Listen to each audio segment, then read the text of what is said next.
In our current year, if you live in the UK, you probably know about LNER.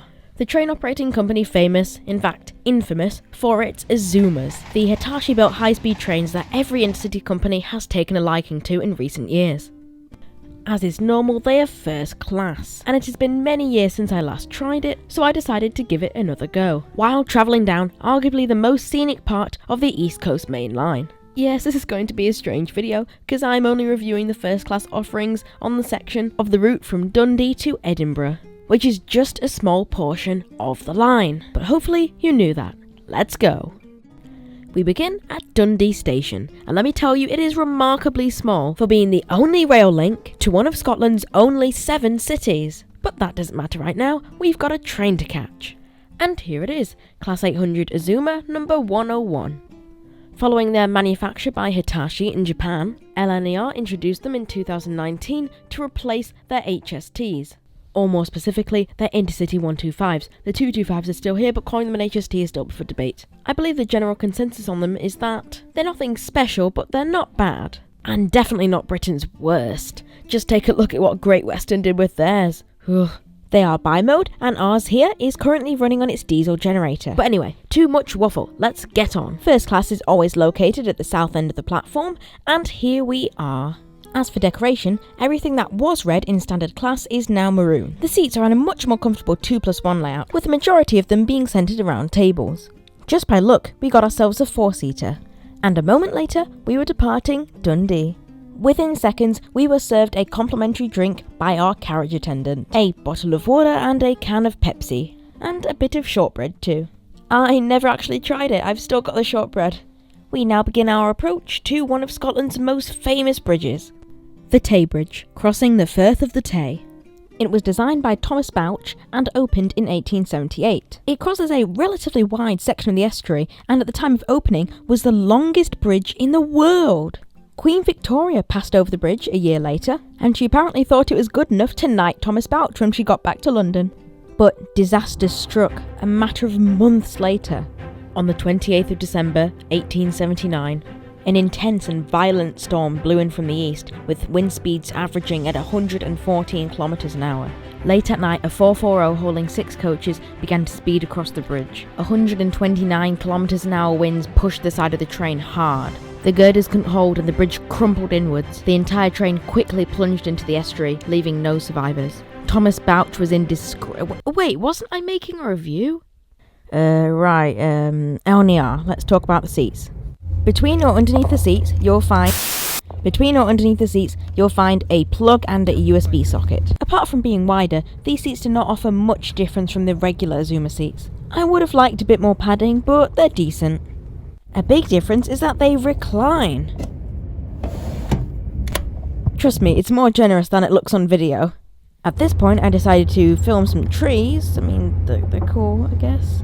We were served a complimentary hot drink, and my mum got a veggie sausage in a bun. She told me it was actually quite good.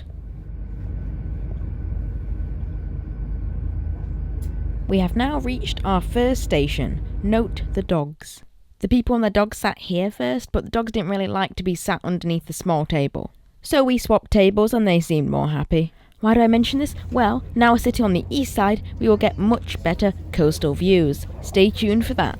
And talking of staying tuned, that is the end of the food services for us. If you were to stay on this train until King's Cross, you would be served a proper lunch and everything like that. But since we're only going to Edinburgh, you don't get too much. The overhead luggage space is, well, limited, but you can fit a small suitcase on there, and bigger items can go on the rack at the end of each carriage.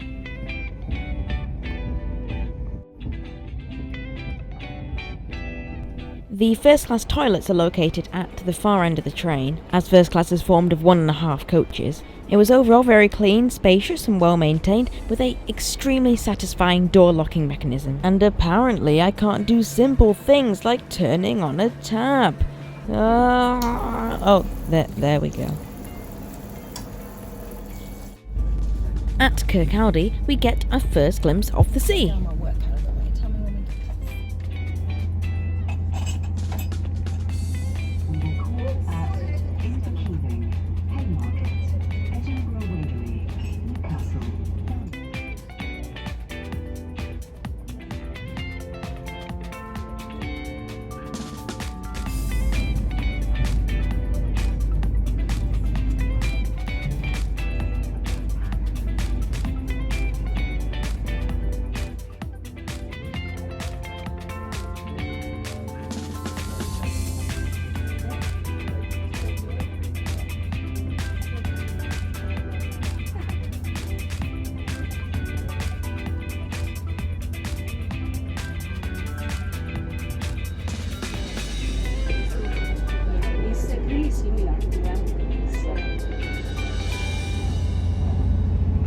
The iconic shape of the fourth bridge has now come quite obvious to us, and is a reminder that we will soon be passing over it, offering even more great views. Oh, and in case you've forgotten which country we're in, there you go.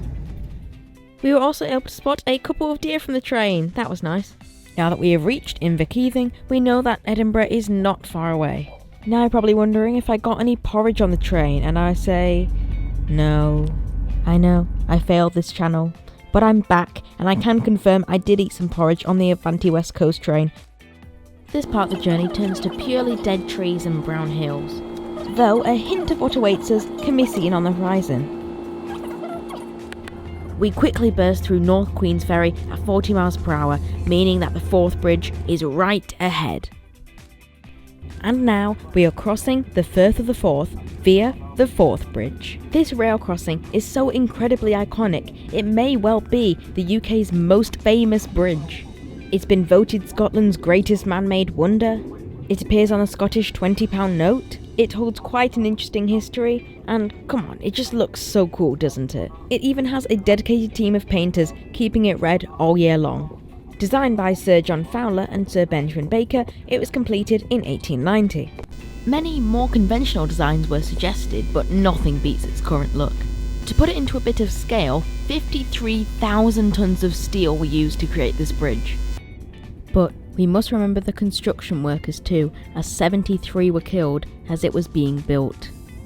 Oh gosh, this video is turning out to be a bit of a downer. How about we just continue with our journey? Once past the bridge, we speed through Dalmeny and pass whatever these siding things are. I'm really not sure what's going on here.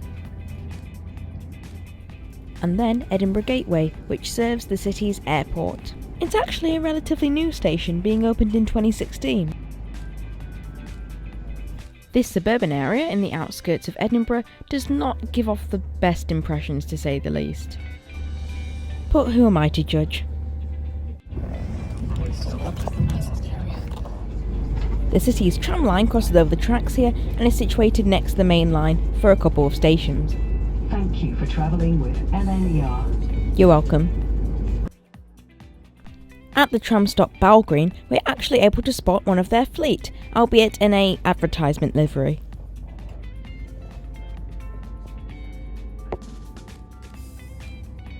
I always love passing by train depots on journeys, and this one is decently sized.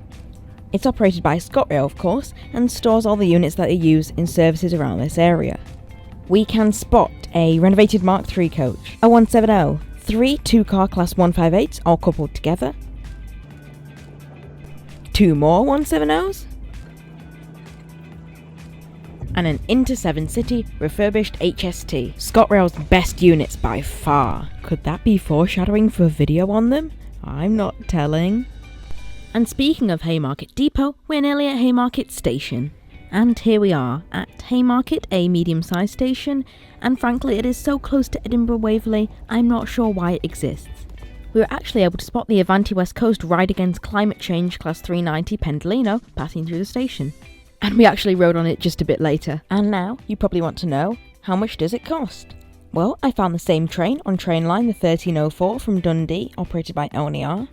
And for a one-way single adult ticket, it will cost you £17.80, which is nearly twice the price of a standard class ticket.